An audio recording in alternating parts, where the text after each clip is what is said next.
When someone says you should use a product or service, you are skeptical. You should be, which is why Myers Auto won't ask you to trust them for your vehicle repair and maintenance. However, they will ask you to trust their customers. My name is Jeff. I've been going to Myers Auto for about 4 years now. It's nice when you can deal with the owner of a business. And for me, dealing with Dwayne, he goes out of his way to take care of you.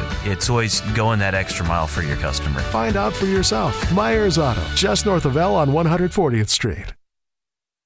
Who do you trust to repair your car, truck, van, or SUV? Rely on the personal experience of people who've had their vehicles serviced by Myers Auto Service. Hi, this is Tracy from Omaha. I've had everything from my motor replaced to oil changes. They always tell me what's wrong with the car and how long it can go before it needs to be fixed, and they've always been honest and fair with their pricing.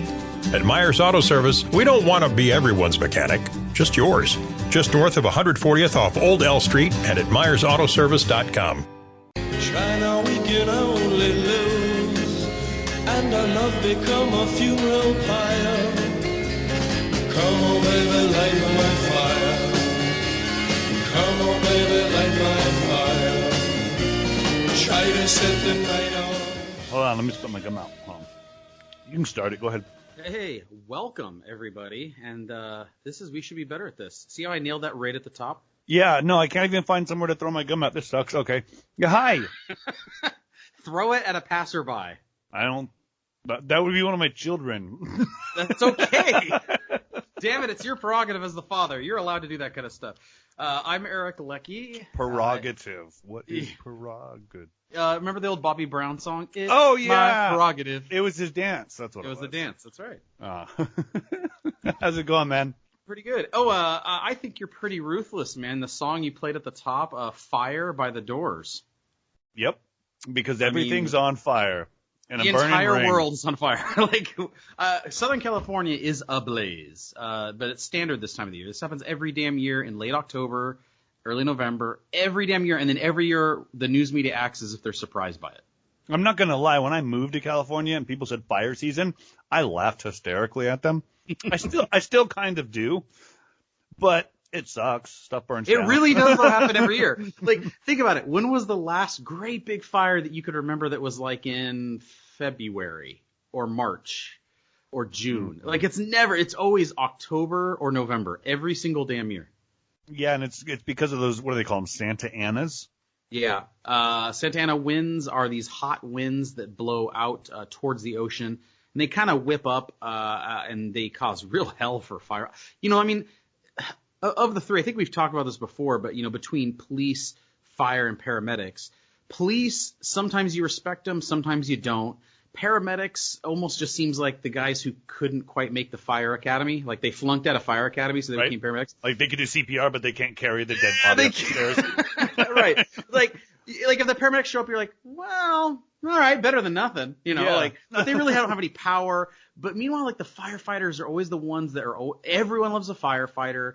Every time they're coming to get you, they're a hero. There's no such thing as a firefighter pulling you over for not using your blinker or something. You know, I mean, they're beloved.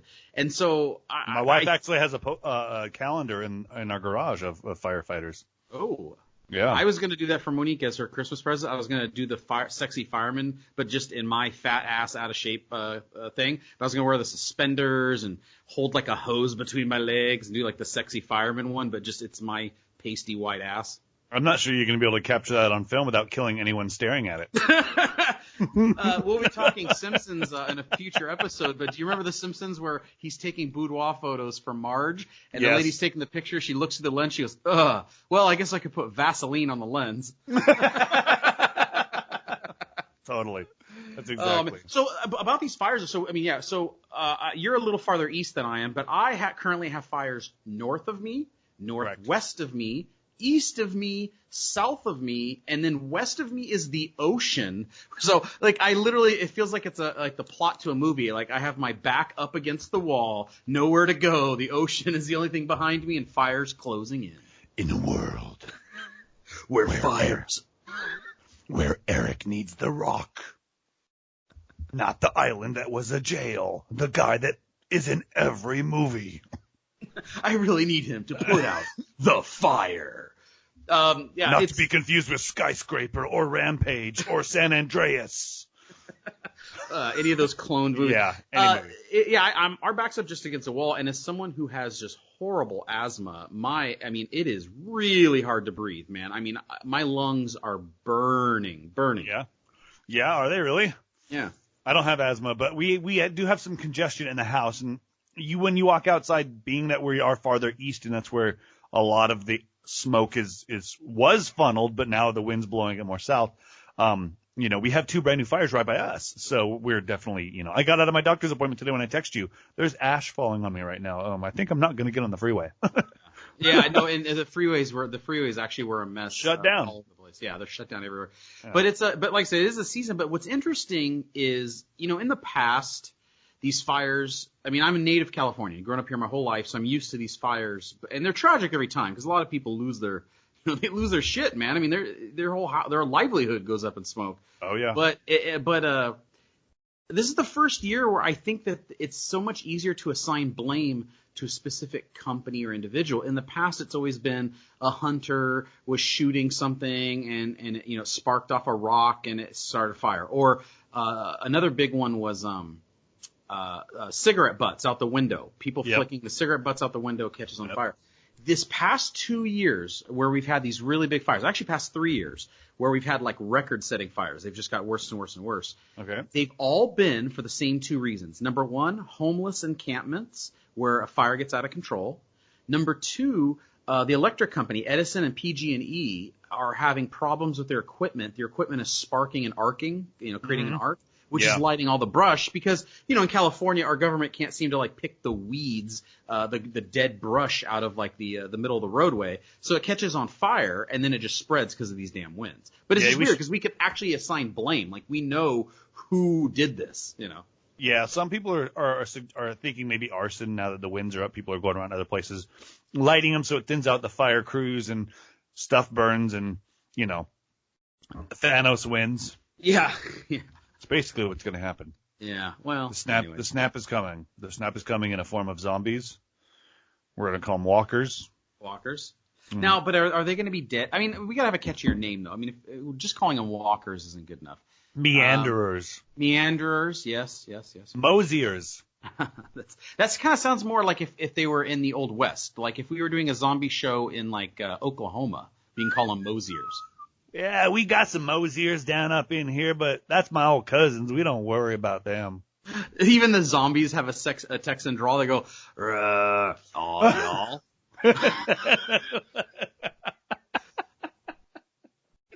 Oh, shit. Everything's bigger in Texas. Everything's bigger in Texas. Hey, did you hear that the kid who played Elliot in E.T. was arrested for a DUI, which I find funny because he's one of those child actors that – did he ever do anything after that? I don't know. I have IMDb, though. Let me look. But I did not hear that. Where is he? I mean, where? Yeah. Well, here's another reason he hasn't made it, because I think it was like in North Carolina. Like if you were a child star but you can't afford to live in either New York or California anymore, that means you didn't make it. Yeah, no. Okay, hold on. What's his name? His name Henry is Thomas. Yeah. Well, one person made it out of that movie. Drew Barrymore. Drew Barrymore did just fine. Wasn't this guy in like Lost or something? No. What was movie? he in? But so I mean, he's older than you and I. He was born in a 71, so I know he's a little older. But he hasn't really done. He works. I'm looking at his IMDb page. It looks like he works. Oh, he was on Sons of Liberty for 3 episodes. He was in Gangs of New York. That's where I recognize him from. Yeah, but never a big. I mean, he's as much of a background actor as anything. He does these one-offs where he's a guest star, background player on a show and everything like that, which is fine, whatever. But so he was arrested for a DUI, and this is actually his 4th arrest for DUI. But that's it. Yeah. So he's still way behind. Rip Torn. Oh, he just died. And who's the other one that always gets DUIs? Like Charlie Sheen used to get a lot. Charlie gets some. Doesn't David Hasselhoff have a few? Oh, yes, legendary some. Mel Gibson, I think, might have one. And his was caught on tape though, and that's I think what kind of hurt him. But the guy that killed Paul Walker, he had one. Oh, he had one too. Yeah. But why didn't he just? Why didn't he? If when the cops come, do you think he was so drunk that he tried to fly away in the car? Maybe, Like in the movie. maybe he did. Yeah, like and then the cop comes up to him and he knocks on the window and he freaks out and he's like, "Rrr," and he goes, "Sir, you have it in park. I'm flying away." How about he like puts his finger on the window? Hum. Or yeah, the cop could have had a sense of humor. Well, you are under arrest, but good news is you do get a phone call. Would you like to phone home? Oh yeah, you could go on for days. Well, that kind of happened a little while back. I want to say 6 months to a year ago. Benny the Jet Rodriguez. Oh, from that's right. The Sandlot, who is a firefighter. He stole home. He's a winner in my book. He did. He also got into a fight and got assault charges against him. But he's a firefighter in Long Beach, I believe, is where he's at. Oh wow. Yeah, Benny the Jet. Benny the Jet. You know, the other one I was gonna just happened yesterday, so I was gonna bring it up to you. It was in the news. It's talking about these fires, and so we were watching the news, but the story that was after the fires on the news. No, Lancaster, California is up in the desert. It's not really a place that you want to live on purpose. That's where you live when you run out of money and you still want to live in California. Or you don't want internet. Or you want that, what is it, 1 gig internet or something like that, where it's like right. dial up. That's all you get out there. So there was this California middle school, was handing out these suicide hotline, cards for, on their student IDs. You know, the whole, stop bullying campaigns and all this kind of stuff. So on the back of the kids' student ID cards, they had this, suicide hotline. Unfortunately, the people who put the number on there put the number of a sex hotline. Oh my God. So I'll read you a quick story. A middle school in Lancaster made national headlines after accidentally printed a sex hotline telephone number on all student ID cards in what was meant to be a suicide prevention hotline. It was unclear how the mistake was discovered. I don't know. Maybe a kid who wanted to kill himself called and got instead of choking his neck, he choked his chicken instead. And who knows? Maybe it made him happy. I don't know. But basically. There's not much else to the story, but they discovered the error relatively quickly. But here's the thing. You think? It had to have been someone who was in real need to call that, because I don't know about you. I don't exactly like just randomly call 1-800 numbers to test them out. No, you don't. That was not this this day and age. Yeah. Wait, but here it gets even weirder. Think about the timeline of events. Little Jimmy comes out of his room and says, "Mom, the number on the back of this card is a sex hotline," right? Okay. So the mom, initially is shocked, but then I'm thinking she's got to be looking at like, well, wait a minute, why were you calling the suicide hotline? Yeah. You know what I mean? Like, yeah. It's now kind of this awkward conversation of like, well, thank you for bringing it to my attention and all, but do we have a bigger issue to talk about here? But somebody also might be a genius and know that that's probably going to help more. Especially to a middle school. Right? I mean, do you remember being like a 14-year-old boy? I mean, Jesus, you couldn't keep your hands off yourself. Without the internet back then? I mean, oh my catalog. God. Imagine having the internet now. Jesus. You could get me to get out of my room and go to school. When Target opened up that lingerie section, man. I mean, remember like the JCPenney women's lingerie sale insert that was in like their, Let's just say Victoria doesn't have any secrets. No, she does not. Oh my goodness. I mean, we're of an age where we remember doing the old spank bank with channels that wouldn't come in clearly, and you were trying to see like a boob on a scrambled channel. You had to switch back and forth between channels to get it clear. So that it would be clear enough. Yes. Oh my God. Oh God. And now kids can type in like anal blasters 3000 and it just comes up. Yeah. So apparently your kids aren't home, but mine are. Okay, good to know. Oh my goodness. Hey, so tonight is one of my favorite nights of the year. It is a baseball Game 7 in the World Series. Yes. I'm actually excited. I don't usually watch baseball that much throughout the year just because there's so much of it and I have kids. Well, and it's hard. The games are long and it's hard to sit down and watch a game, yeah. But yeah, Game 7 of the World Series is going to be, I mean, it doesn't matter win, lose, draw, the game's going to be awesome. As soon as the game's over, it's going to be hectic and crazy. It's going to be great. Yeah, last night was great. And I don't know about you.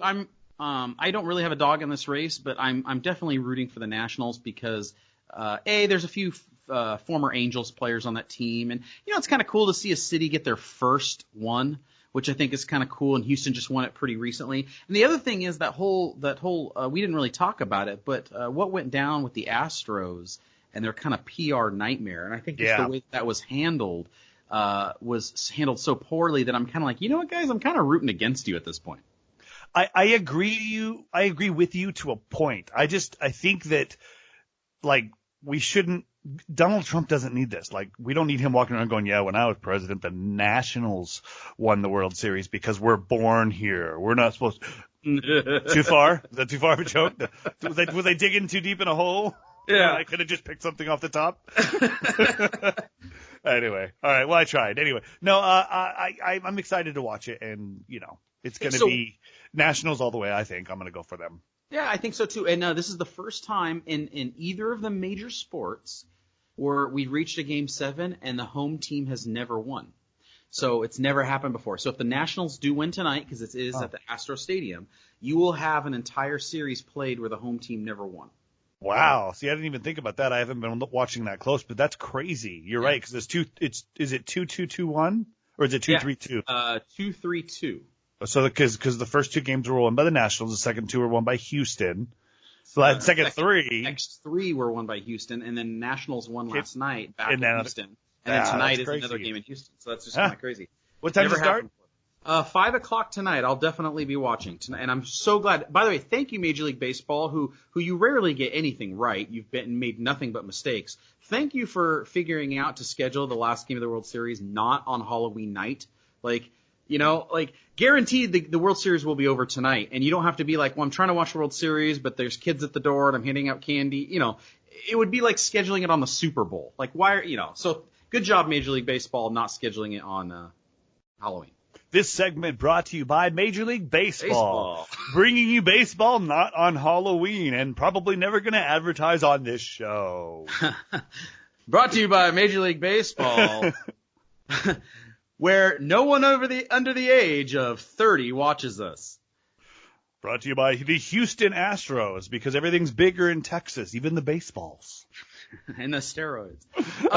Another thing about the game is, and my favorite part about the series so far is, and it made national news and is a really smart marketing campaign, two women who are models, who are trying to, I guess, market their company, got right behind home plate and very slowly pulled up their shirts, and they had magnificent breasts. But yes, they did. These two women pulled up their shirts and flashed the camera. And what's great is not only did the cameraman not notice, the 7-second delay didn't get noticed, so they didn't cut away. So these women's boobs are on camera for a solid 5 seconds before getting pulled off, and it made national news.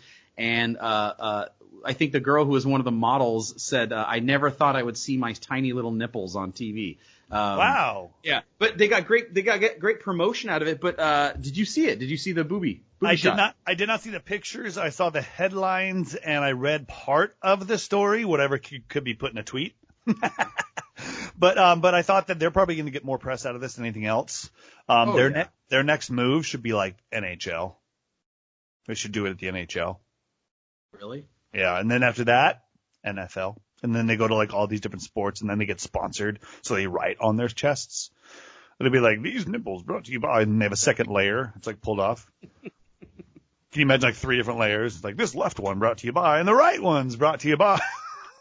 Well, yeah, they had that goldenpalace.com that they used to write on the back of boxers' chests. Kind of what I was thinking. The guy that got the tattoo on his face or whatever. Or what did some guy did something crazy and Golden Palace paid for it, and it was just a big publicity stunt. Okay, so I just Googled Golden Palace. Yeah. This has nothing to do with what's going on, but it says huge reward offered for golden toilet stolen from Blenheim Palace. That's very random. 3 more arrested as suspects in golden toilet heist. This is going to be on the show next week. I will do a little more research. I will find out more. The golden toilet, the sequel to Willy Wonka and the Golden Ticket, is oh god, I couldn't think of a damn plumbing company, but like, oh god, you're like Drano. Roto-Rooter and the search for the golden toilet. Oh jeez. Brought to you by bidets. Bidets are always good on the side. Hey, I would like to do an SMRT. I am too smart. I am too smart. SMRT. I mean SMART. All right. I originally had 2, but I'm going to narrow it down to 1 because I really want to get your thoughts on this one. This is a great one. Okay. All right. So, would it shock you if I told you that a man was caught having sex at a Target? No. No, right? I mean, like, No. you can kind of measure, a couple gets a little horny, they say, hey, no one's here, let's go in the dressing room, let's get it on, whatever. Okay. I mean, come on, IKEA's made for that. Yeah. I've made love many times on the Flutenglag. Did you have the twin? Oh, my goodness. I Did you swallowed my spit on that one. Did you have the twin-sized gluten hog or the queen? Oh, the queen. But this man wasn't having sex with a partner that was alive. He had sex with stuffed animals at Target. Oh. I'll give you one guess as to where this man was from. Florida. There you go. I don't know how you got it so quickly. A Florida man sexually... Wait, okay. I'm going to read you the first sentence for a second. Okay. A Florida man sexually assaulted a pair of large stuffed animal toys inside a Target store. How do you sexually assault a thing? You could have sex with it. You could dry hump it. You could do a lot of things. But what did the little teddy bear testify? He assaulted me. He touched me here. I don't like those choice of words. Yeah, also 2? Oh, yes. Hold on. Let me continue. Okay, go ahead. Okay. Christopher Meter, 20 years old. Oh, man. Really? Entered the retailer around 2 p.m. Tuesday and approached a display of merchandise featuring the characters from the upcoming Disney movie Frozen 2. He collected... Okay, so he has... so now it's a debate. You got to have sex with a Frozen character, Chris. Who do you have sex with? There's the two sisters are both pretty hot. Which one do you pick? The one that freezes or what's the other one? The freezing one, and I can't remember what the other one does. The underage one? Yeah. Not that one. Okay. Well, they get older in the movie as the movie goes on. Well, Christopher Meter didn't like any of them because Stop saying his name. We don't need to hear Christopher over and over again. Grabbed a large Olaf stuffed animal and proceeded to place it on the floor while he undressed and dropped his pants. He began to dry hump the snowman until, and this is in quotes, he ejaculated on top of the merchandise, a cop reported. So he went to completion. So that's pretty bad. But wait, there's more. Oh. Christopher returned the soiled Olaf back to the display after he, went all over it. Okay. Before entering before he selected a large unicorn stuffed animal and began to do the exact same thing with that one when he was arrested in mid-coitus. Now, I first thought 2, and then I was like, oh, he had a fantasy or something, he wanted to get it off his chest or on someone else's chest. I was going to say he got it on somewhere, not off. But, well, I mean, there's so many jokes. There's a let it go joke in there. I mean, it is a snowman. Does he really have to hide anything with that cleanup? I mean, snowball to the snowman. Was Zolof's carrot missing? The other thing is the cops say. Oh, God. The cops say the stuffed animals were, quote, removed from the sales floor, and destroyed. Well, yeah, thanks. Thanks for that. You probably didn't even need to add that to the story, because the bigger part of the story would have been, we didn't really think it was a big deal, so yes, we put it back in with the rest of them. That is just a whole bunch of ridiculous. Yeah. Jesus. I mean, he could have at least picked a human one.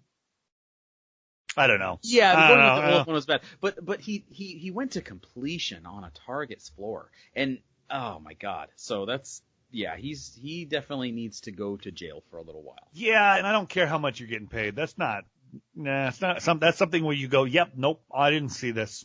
And you turn around and you're like, somebody else is dealing with that shit. Yeah. Rotten tomatoes. Customer in the store, and you're like, Nancy, I'm on break. I'm off the clock. Clean up aisle 7. Yeah, that's when you call out sick and you just leave. You go, oh, what happened to Eric? Oh, he went home sick. Oh, that was kind of sudden. Hey, did you see what that guy was doing over in the aisle? I wonder if Eric's okay. Yeah, oh, he must have been really sick because he left in a hurry. And he was crying. Why? I don't know why he was so emotional, but something really got to him. He even took off his red shirt and used it as a hanky. Right. Oh, my goodness. Well, that was our SMRT story of the week. And I think let's go ahead and end this with a quick game of Rotten Tomatoes. Woo-hoo! Scary Movie Edition. Oh, hooray for Hollywood. It's really got me. Hooray, hooray, hooray, hooray, hooray for Hollywood. All right, this is our Rotten Tomatoes game. This is where we pick our scores of the Rotten Tomato based on the critics' score, not the audience score. And this theme today is scary movie, since tomorrow is Halloween. And I got some movies for you. And first up, I don't know much about this movie. This was suggested for me to put in here. The movie Hostel. Did you see the movie Hostel? I did see the movie Hostel. It has Jay Hernandez in it, who was from another movie around that time. And that's why I remember the movie so vividly. I think it was a Friday Night Lights. He was on Friday Night Lights. I remember him from that movie.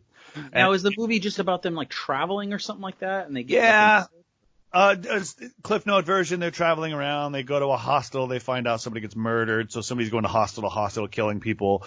So then they kind of go in and pretend like they're your friend, and then they take you out to the middle of nowhere to see something, and then they kind of tie you up into a chair and torture you and pull fingernails and all sorts of fun stuff.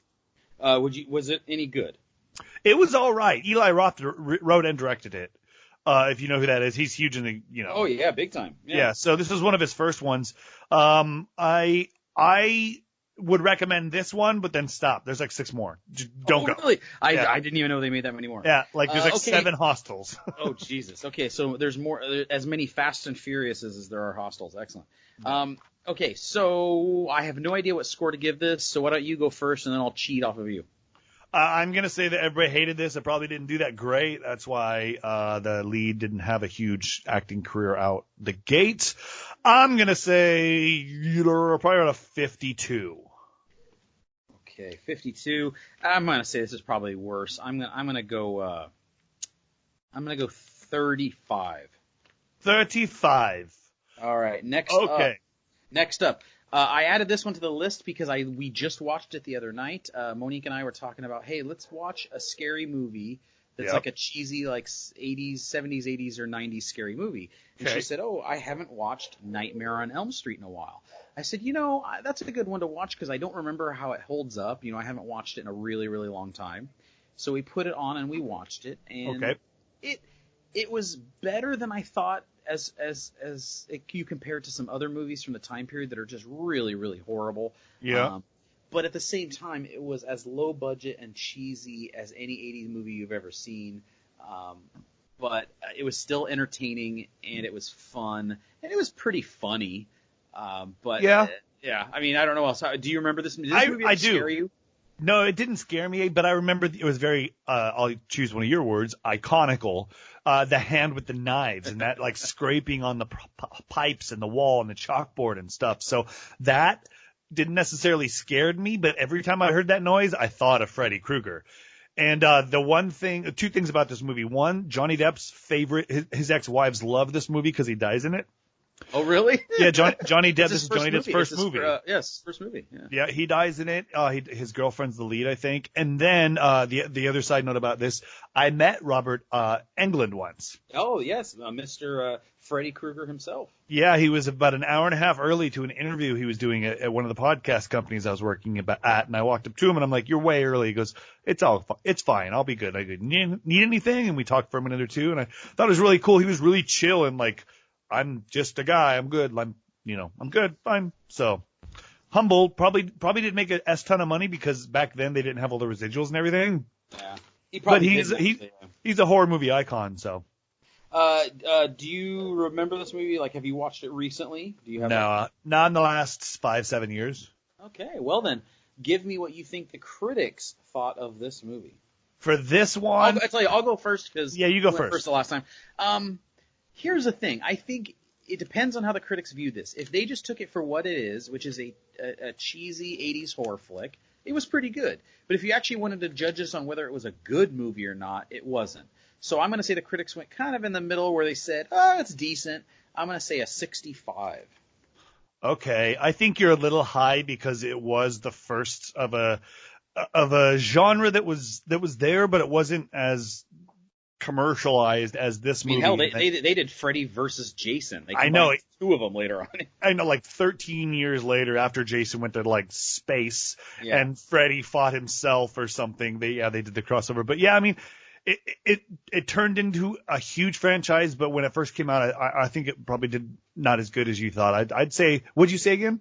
I said 65. I'm gonna say 59. 59. Okay. Next one, a movie where I've only seen the first one and not the subsequent 80,000 sequels. This movie is the 2004 version of Saw. Yes, it's a good movie. The movie synopsis, I'll give you a recap because this is one of my favorite franchises.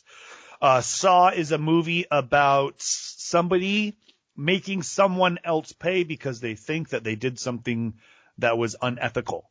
And they did their research and they put them in a trap in this, the story it was a clever trap. It was clever the way they trap them, you know what I mean? Yeah. That was good. They handcuffed them to different parts of a bathroom, and these two men woke up and slowly figured out who they were, and it showed flashbacks and all this other stuff. And then the whole time there's a dead body in the middle of the room. So nobody knows what's really going on. So the way it unravels and the contraptions that he uses just in this first one, and then later on they become more and more complex. It was so smart because you're sitting there like, God, that would really suck because that could really happen. Like physically, that could be built and done. Ouch. Yeah. That would suck. Yeah. So I really like these movies. I think this actually did quite well because they're, like you said, 74 more. Yeah, they really made a lot of them. Yeah. So I would say this is probably 73, 74 is probably what I would say. Wow, that's really high. I mean, I kind of had it higher too, but I had it at just over fresh, which is a 64. 64 is over fresh? Yeah, I mean, like, it's just barely fresh, like where they would consider it Rotten Tomatoes fresh or not fresh. And works backwards for humans. 64, you start smelling bad. Ah. All right, our final movie. 2 more years for you, Eric. 2 more years. There you go. This movie came out a couple of years ago. It was written and directed by John Krasinski and actually stars his wife. Yeah. I enjoyed this movie quite a bit. The movie is called A Quiet Place. It's currently streaming on, I want to say, Netflix or Amazon Prime. If you're looking for a Halloween movie that isn't your typical slasher movie, maybe one that's just more described as a thriller, more so than a scary movie, I really, really enjoyed it. And one of my favorite parts is I love that. I love when movies take a risk, right, and in storytelling. And the risk that they took here was there's maybe 50 to 100 words spoken in the entire movie. Like, there hardly is any dialogue. If you don't count shh as one of them, there's only like 3. Yeah, exactly. Exactly. But yet it was really well done, and it conveyed all the emotions that you needed to convey. It conveyed all the tension, but it did so without using words, and it did so without using really cheap jump scares. I mean, there's jump scares, don't get me wrong, but it's not the really, really dumb ones that you've kind of come to expect from horror movies. I think it served the story. It wasn't just for the sake of scaring you. I really enjoyed this film. No, I've seen this movie. It's great. I think that you're right. It's on the edge of like almost like a thriller / horror movie because there's so much feeling in this movie, but there's no talking. So you see her in the bathtub give birth, like nope, she can't say anything. She can't make a sound. Yeah. Like there's so much just tenseness in that whole situation, like die or not from the alien. Just that whole situation makes everybody cringe and just like, oh my God, like why would you ever? So from the scary aspect is that is like realistic scary. I think and then the reveal at the end when it turns out the monster is Regis Philbin. I know, was right? Amazing. Right? And Penn and Teller were right behind him. Yeah, that was a big twist. All right. Do you know the story about how this all started? Who wrote this? Didn't him and his wife wrote it together, right? Actually, John wrote it, and he was like, "I'm worried. I don't want you to read it." He let Emily Blunt, his wife, read it, and she's like, by the way, I love Emily Blunt. Oh yeah. Oh, he married up. Yes, he did. But she read it and she looked at him and she goes, "I have to play the role of the lead. I have to play the role." And he goes, "Are you serious?" And she goes, "Yeah, I have to play this." And he goes, okay. And then that was it. I'm sure she paid it for like $1,000 so the film could make billions. Yeah. Did you know they're actually making a part 2? Yes, I did. It's going to be called The Really Loud Place. Where it's just the opposite. They attack people who are quiet. Yeah, I heard Steve Martin's going to be there. That one guy. And Eddie Murphy always talks like this. He had a new movie drop recently, too, on Netflix. Yes, he did. Dolomite Is My Name, which was really, really fun. Totally worth a watch. I'll have to watch it. All right, what'd you put? Quiet Place. Okay, Quiet Place. It was a good movie. I don't know how critics liked it, but I'm going to say they liked it pretty well. I'm going to say an 85. I'm going to say higher. I'm going to say like a 93 because I really think that this hit a home run with everyone. This was one of those perfect movies that everybody liked back a few years ago. Good, and it made money too, which always makes people happy. Okay, so let me click here. Okay, so now ready for our scores. First up, Hostel. You guessed a 52. I guessed a 35. You were pretty close. It was a 61. 61. You're only 9 points off there. Next up, Nightmare on Elm Street. Wow, that has to be a misprint. Hold on one second. I'm doing math still. 61. Wow. Okay. 30. It would be 26. This might be the shocker of any of these that we've ever done. Okay. Nightmare on Elm Street. You picked a 59. I picked a 65. That means that you and I both basically agree where this movie should be ranked. I mean, only a 6-point swing between us means we're both pretty much on the same page with how this one should be. And we've been wrong before, but if I would have given you 20 guesses at this score, I don't know if you would have gotten it in 20 guesses. This movie, with critics, is a 94. Really? I had to just literally click on the page again to verify it, but they're describing it as a classic example of horror fantasy. Okay, well, I'm not even going to do any more math. Wow. Well, you're in the lead because you had me because I guessed lower than you. So let's see if you let's see how we go. So next up for Saw. You guessed a 73, I guessed a 64, and Saw came in at a 49. So you're still ahead of me by a few, I think by about 10 points. It's going to come down to this. A Quiet Place. You were absolutely right. You hit it pretty much on the head. A Quiet Place is a great movie. It's at 95. You guessed 93. I guessed 85. You come away with a pretty solid victory this time.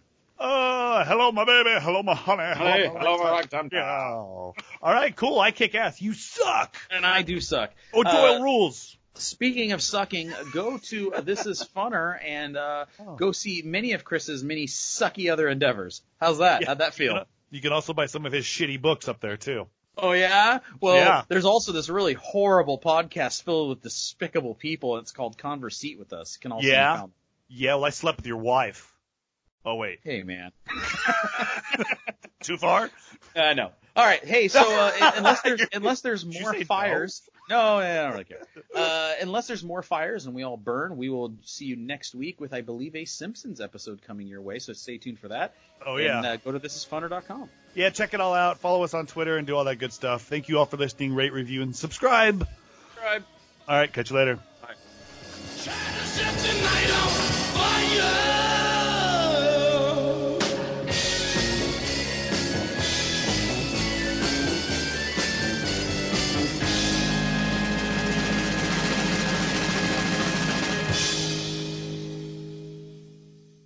Judy was boring. Hello. Then Judy discovered ChumbaCasino.com. It's my little escape. Now Judy's the life of the party. Oh, baby, mama's bringing home the bacon. Whoa, take it easy, Judy. The Chumba life is for everybody. So go to ChumbaCasino.com and play over 100 casino-style games. Join today and play for free for your chance to redeem some serious prizes.